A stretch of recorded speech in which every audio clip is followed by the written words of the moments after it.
This episode of Winging It actually involves flying and a bit more. And it is one of those examples of winging it like I've never done before. 1968, November. I'm a dog handler working with a sentry dog named Fritz in a little airstrip in the Mekong Delta called Soc Trang Army Airfield. And everything was going fine. We worked only nights, and our job was to protect and detect and warn of the enemy coming, which they did. And it was a place basically where we got mortared a lot and rocketed a lot and sniped at. But all of a sudden one day, our veterinarian technician, who was school trained he would take care of the 12 dogs we had there. And all of a sudden he and another guy were shipped out on black market charges, and it left us with no veterinarian technician. So for some reason or another, someone said, Don Ray, you are going to be the veterinarian technician.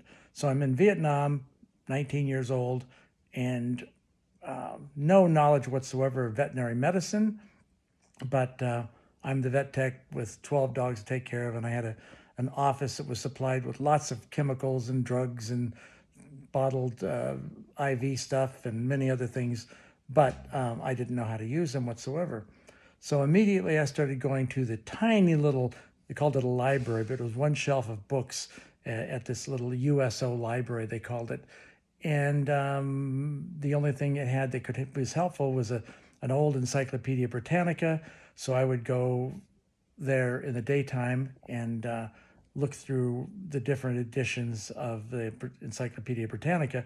So I looked up rabies first, and then once I saw that, it made reference to other diseases, leptospirosis and canine hepatitis, and other things like that. And little by little, I learned those, and I learned how to do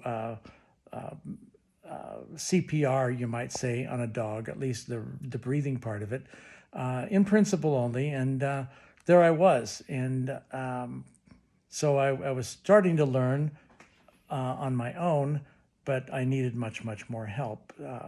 Then all of a sudden one day, one of the dogs that we had, he was a big German Shepherd dog, and his handler was off on R&R in some other country, rest and recuperation. And this dog was all of a sudden it was burning up, and it was hot, and it was struggling to breathe.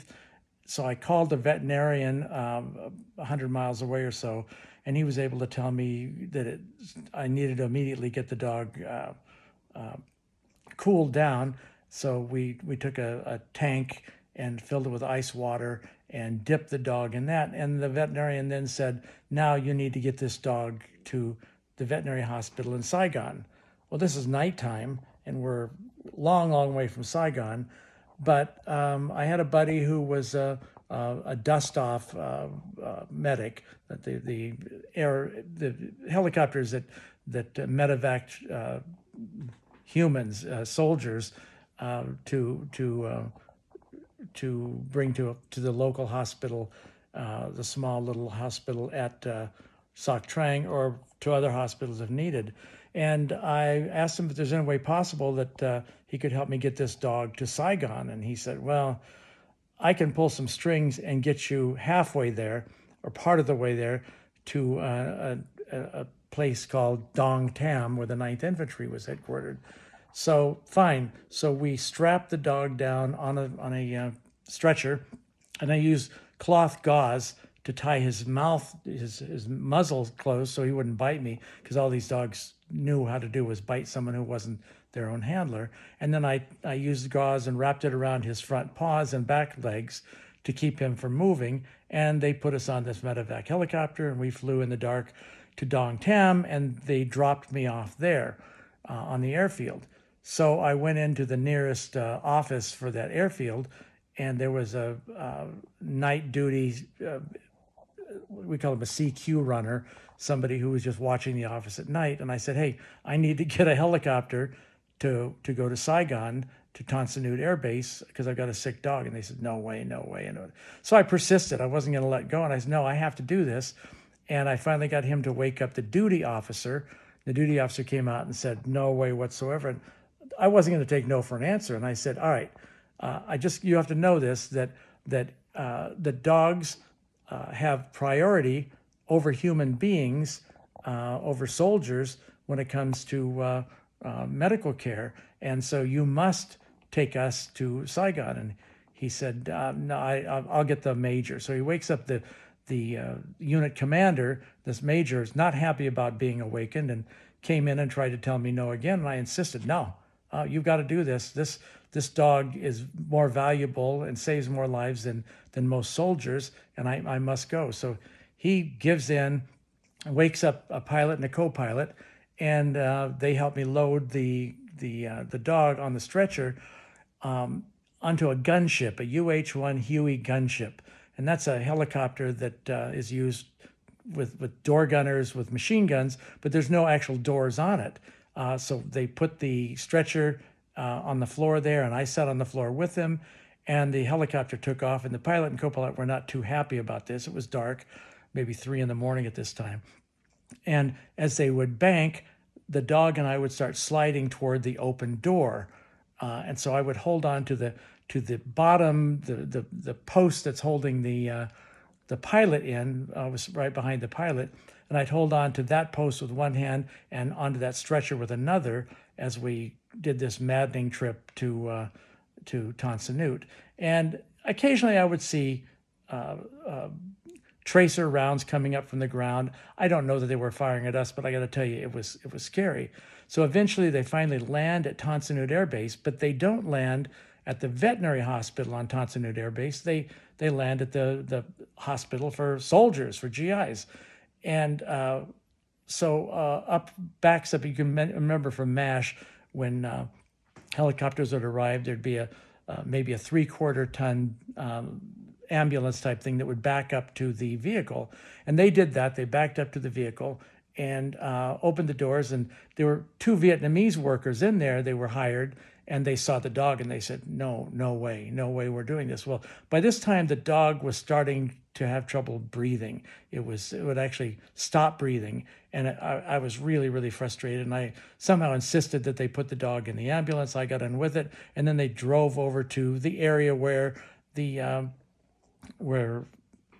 soldiers, people would be, and they opened the back door, and again, 2 more Vietnamese people were afraid to get the dog out, and I got out there and insisted that they take the dog, and they carried it over to this area where there were just, it seems like hundreds of these U-shaped supports where you could put a stretcher down and have it supported on one end and the other one, these U-shaped things that were upside down, and they were flat. And so there were hundreds of them, and only a few of them off in the distance were occupied by people, but the dog was there and he wasn't breathing. And I couldn't get the bandages off his paws, off his legs, nor could I get the bandage off his muzzle. And so I was really, really frustrated. By that time, a crowd of medical people were around there, and it was like a circus for them. Wow, look, there's a dog there. And I'm trying my best to do something. And finally I just said, damn it, would somebody help me, please? Would somebody please help me? And this magical person pushed her way through the crowd. It was a nurse. And she said, basically, just get the fuck out of my way. And she shoved people aside. And she came up to me and the dog, and she says, what can I do? And I said, I got to cut off this gauze, these bandages. So she pulled out a scissors and cut those off. And so all of a sudden the dog was there, but he wasn't breathing.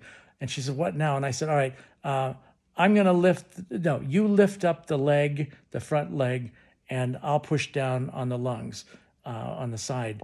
That's what I had learned through that Encyclopedia Britannica. So I'd never done it before. So she lifted and I pushed. She lifted and I pushed. And then all of a sudden, the dog started breathing, and it was like a miracle almost.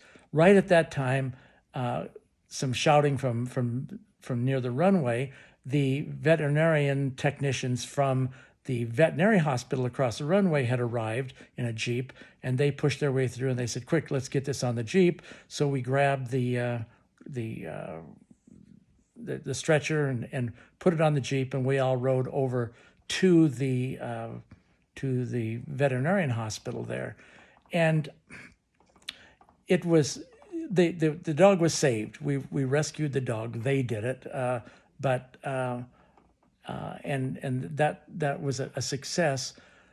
Unfortunately, the part that has bothered me the rest of my life is that I was never able to go back and find out who that nurse was, that angel. And I've been trying to find her for all these years. So if you happen to know any nurses that were at Tonsanute Air Base in November of 1968, put me in touch with somebody who might know her. She was the hero of all heroes. Now, the other thing happened while we were there is that another dog from Soc Trang was already there. He had been transported there before I became a veterinarian technician for a disease that nobody knew what it was. It was a mysterious disease that they just referred to as the nose bleeding disease. And I watched that dog die there while I was waiting for them to finish up with this dog that I had brought in.